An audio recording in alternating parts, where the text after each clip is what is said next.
We're going to start our first session for today, first professional session for today, and the name of which is Safeguarding the Nation, Cybersecurity Strategies for a Digital Age. And I want to call the first speaker to the stage, the amazing Gaby Portnoy. He is the Director General of the Israel Nation Cyber Directorate, the INCD. Ladies and gentlemen, Gaby. Thank you very much. Absolutely. I will start with Mr. Buchris. He was my commander for a few years. It's a great honor, no doubt that you deserve it. So good morning, cyber huddlers, and welcome again to our yearly huddle in Tel Aviv.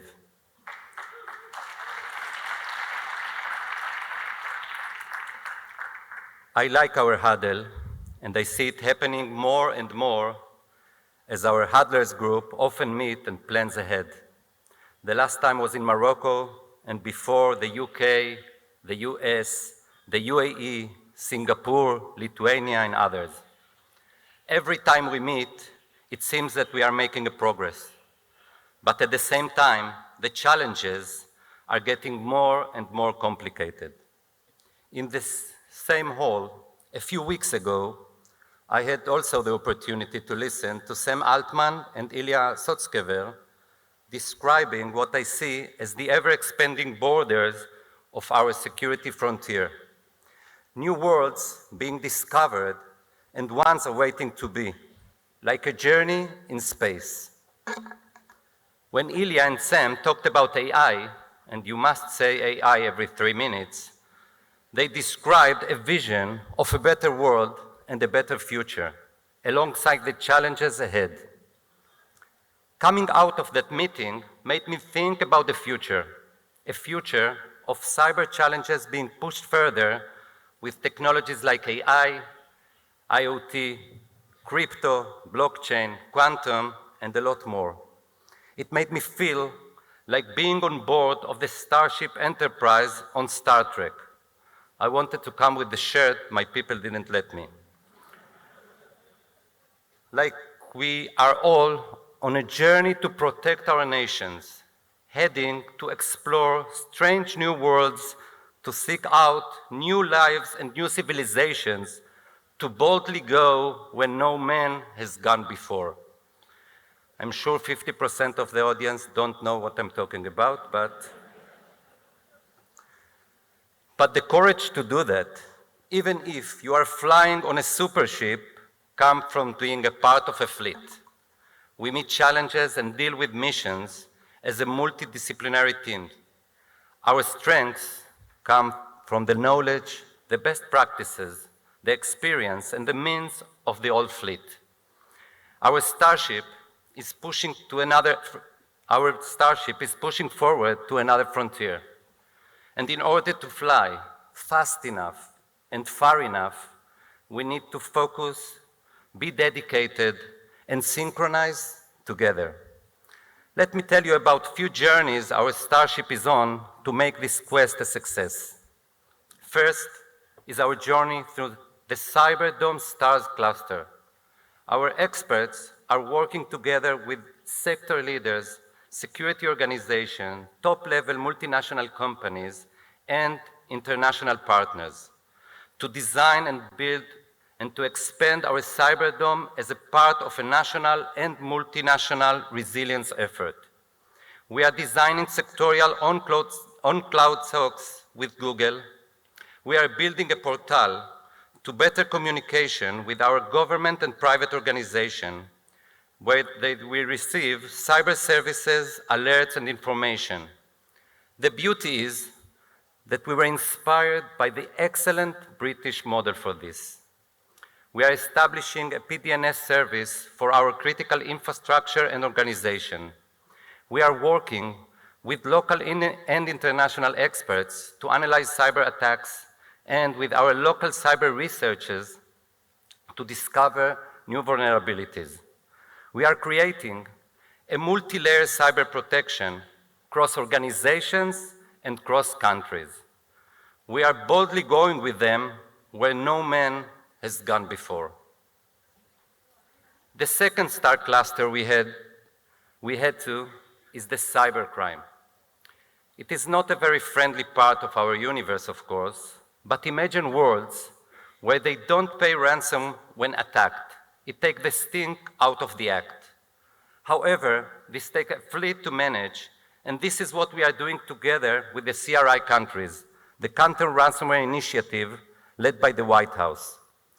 With our friend from the UAE, we are building multinational cyber collaboration platform. We call it the Crystal Ball, for cyber events investigations and knowledge building. We are doing this together with Microsoft Development Center in Israel. This platform will serve our region, but also almost 40 countries and organizations who are a part of the White House CRI. In Israel, we are building a cross-agency mechanism to share data, to use each other's unique capabilities, legal, operational, intelligence, partnerships, and access to identify, attribute, and mitigate cybercrime. Here too, we are learning from friends with experience at home and overseas. This is a good time to mention we are all facing similar challenges on our mission to discover new space. The more we learn from each other, grow together, and speak the same cyber language regarding regulations, policies, certifications, professions, and best practices, our defense will be a lot better. The third and the most fundamental journey is to the human resource galaxy. The Starship is built from people managing advanced technologies. The never-ending journey of building our human capacity is the biggest effort of our togetherness, bringing in all sectors whose participation rate in the cyber industry is lower. More women, Israeli Arabs, ultra-Orthodox, and our periphery. It needs to start as early as possible to find the potential in kids. It's a joint effort of the Israeli military, the government, the municipalities, and the private organizations.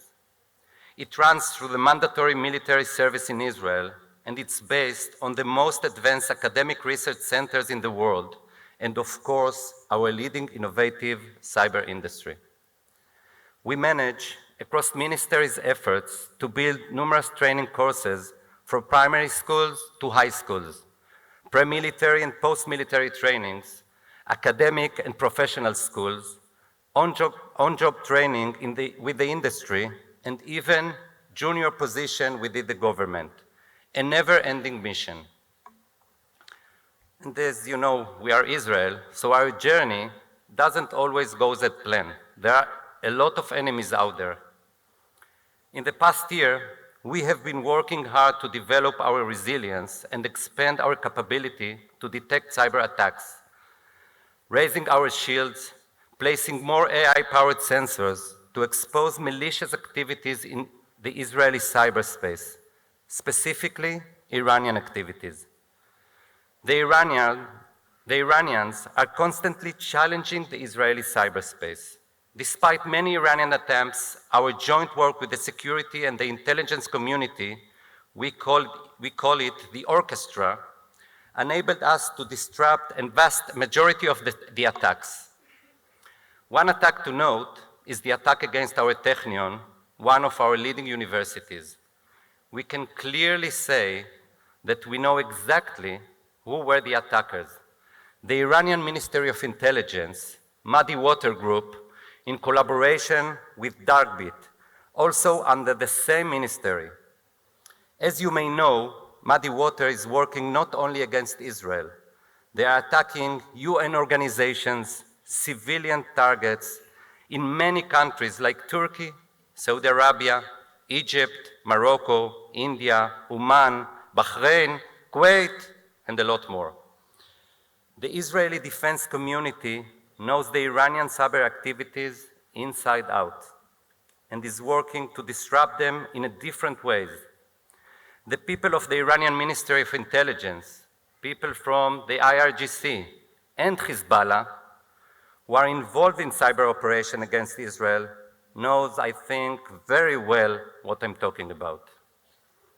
I want to emphasize that anyone that is conducting cyber activities against Israel's citizens need to take into consideration the price they will pay to do so. I would like to commend the US activities against Iran's violent agenda and for imposing sanctions against two active cyber players in the Ministry of Intelligence, Mujtaba Mustafavi and Farazin Karami, who co-founded the Ravin Academy. The Academy trains cybersecurity and hacking actors for malicious activities of the ministry. Another example is Ali Haidari, who sits in Beirut and coordinates the Iranian cooperation with Hezbollah for the purpose of hurting civilians of Lebanon in cyberspace. For some people in the Iranian Ministry of Intelligence, damaging civilian lives in the world is their daily job. The international community that sits with us today needs to work tightly together in order to stop people such Karami, Mustafavi, and Haidari from conducting their malicious activities against the world. It is our joint responsibility. And as I say always, it takes a network to fight a network. And finally, I want to take this opportunity to start and thank my own spaceship crew, Starship INCD. I have to admit, you make me proud, you make our fleet strong, and you make me want to push further together. I want to thank all our partners in Israel and overseas, and of course to Professor Ben Israel, Gili, and the Tel Aviv University for this great conference that gets better and better every year. And I want to thank you all for coming to huddle with us, for being cyber huddlers on our fleet, and for maybe going with us boldly where no man, and I will add, or women, has gone before. Thank you very much.